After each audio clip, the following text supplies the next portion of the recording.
Why are you being so much trouble this time? Woken is currently streaming on Amazon Prime. It was written and directed by Alan Friel, or Friel, however you say it, and the first draft was done by Rebecca, no relation to Jackson Pollock. This features Erin Kellyman, who is in the Willow series, as well as recently Eleanor the Great. She turned in a great performance in there. I actually encourage you guys to check out Eleanor the Great whenever it drops on a streaming service that you're subscribed to. So she plays Anna, who basically has no memory of what happened to her before something that happened in the opening scene, I'll say that much. She suddenly wakes up on an island, and she feels that she's going to be there all year long.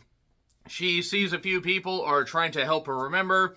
There's a woman named Helen, played by Maxine Peake, with an E at the end for maximum E-ness, I guess. E-ness? He's dead. Sorry. And so, while she is trying to help basically, jog Anna's memory, there's James also, who is Anna's husband. And it also turns out that Anna is very much pregnant. The baby's fine, don't worry, but she must stay on this island where Helen and Peter live in a shack a little bit further away, while James and Anna get reacquainted and get ready to welcome their baby. Also, the reason they're on this island is there's an infection that's on the mainland, and that's why they must isolate. And Anna must solve this mystery before so many other lives could be history. Woken Tales, woohoo! Woken Tales, by the way, is also the name of the book that the alter egos of Matt and Jeff Hardy will be doing sometime in the future. I assume. I don't know, but I imagine it would be wonderful. No, okay, we're not going to go with that. So, it doesn't take very long to figure out where this film is going. And then it tries to, throw a couple neat little curveballs at you, except it doesn't really do anything except drop in front of the plate, so the batter's just looking at it like, what the fuck?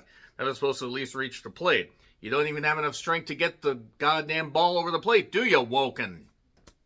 This movie's decently shot, it's decently acted, and it obviously was made on a limited amount of resources. There's like 11 studios/production companies involved in this. Most of them are based in Ireland. And that's fine. I don't mind a low production and, a small cast with a neat little idea. The thing is, it's all been done. It's all been done before. As our Lord and Saviors, the Bare Naked Ladies, once said. I don't actually think anybody has referred to the Bare Naked Ladies as Lord and Saviors, except for 1 week at a particular time. Yeah, there's not a lot to this, and the mystery really doesn't take long to get revealed, and then it just gets silly. Ridiculous and generic and standard. It is on Amazon if you want to check it out. Aaron does a good job, but it is what it is. So 3, 2, 1, and spoilers. So basically, I'm not going to go through too many details here, but she's trying to, figure out what's going on while being very much pregnant. Helen is obviously trying to keep her isolated. While exploring the beach, there's a snow globe that is found, also a restricted area sign.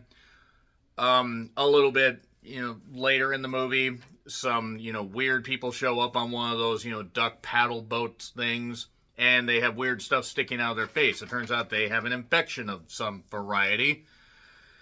And they're shot by a sniper, one of the, few characters in this, and basically the idea is if they, if any fluids or whatever get on you, you're going to be infected. So now you got to burn your clothes, you got to scrub yourself and everything, and hope for the best.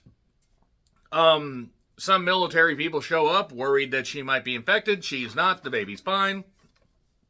And they're keeping something from her, and what they're keeping from her is she's not actually human. She's a clone. They have done a bunch of experimentations, 96 of them to be exact, and she has been used as an incubator to have a bunch of kids to try to repopulate the goddamn planet. I have several questions about this, so while this isn't the only safe island that they have, they also are just having her produce a bunch of kids. Are we going to take these kids to other islands and are we going to commingle them when they become of age to repopulate the world that way? It seems a little counterproductive, even if we can get the kids to grow at a rapid rate. Being clones, incubators, whatever, there are a few questions that I have with this, none of which I really want answered because I don't really care. It's just stuff that popped into my head. And she eventually does find out, by the way, that Helen also has another kid that's there. After she said she lost her son, there is a kid named Joshua that looks an awful lot like Anna. It was from a previous version of her. And then she's captured and basically is brought into this weird, lab area.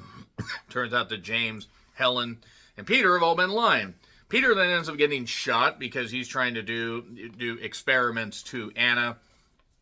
And then, more multiple subject stuff, like the infection getting brought out of people and taken out of people. I guess that's a way they can do it, just with, like, spraying, like, just gas on them, or just, cold spray or whatever, or Coldplay. They sprayed Coldplay records. It was ticking clocks. So the people that were behind the military garrison that checked on her actually turned out to be in charge of this whole goddamn thing, and they can't leave the island. But their idea is now James has been shot because Anna wanted answers and shot him, and to be fair, they're all kind of dicks. But now they're going to go get onto this ship. Except then she starts going into labor, and she ends up having a kid. They take the kid. Oh, the kid's immune, so finally they can do this. Oh, Helen, you're going to continue your experiments, but you have to wipe her memory clean and then continue to use her as an incubator. She doesn't do that.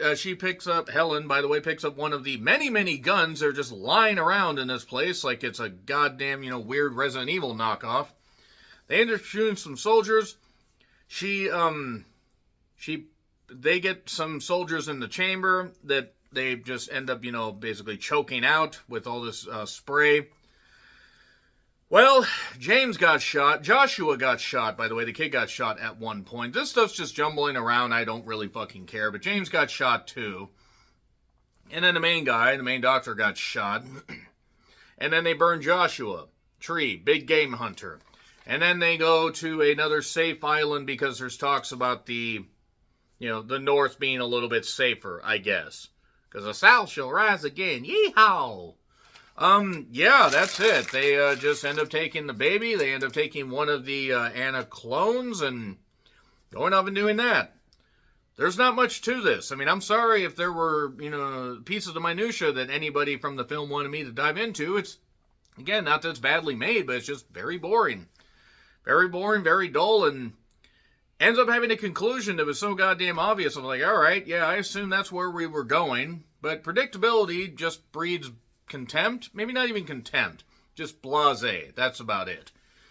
F, unfortunately, just not that good. Just really not that interesting, and boring is often worse than bad. Agree, disagree, what I said? Like, share, subscribe, Twitter, Letterboxd, Blue Sky handles in the description. I'm John Ritland. Until we awaken on an island after falling off a cliff again. That's what happened in the beginning, by the way. Happy trails to you.